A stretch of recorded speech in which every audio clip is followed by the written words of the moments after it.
In this video, I'll show you how to rename a Google spreadsheet.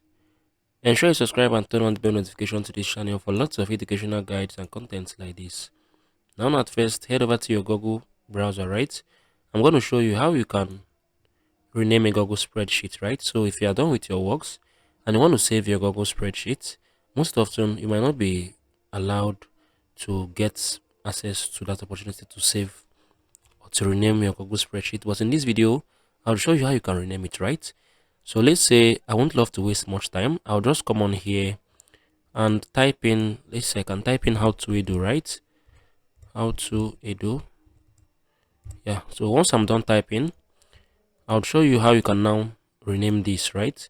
So once you're done typing, you can just cancel this, right? You can just cancel that. So to rename it, you need to revisit your Google spreadsheet again, right? So I would go here. This is the Google spreadsheet, right? I would click on it. So once I've clicked on it, you'll be displayed with the last opened file, right? So this is it. So you come on here, click on these dotted icons, click on this rename. I can rename this HowTo, right? Once I'm done, I'll click on the OK. So I've just renamed this Google spreadsheet, right? This is how you can rename a Google spreadsheet. If you found this video helpful, share your thoughts below in the comment section. I'll see you guys in the very next one.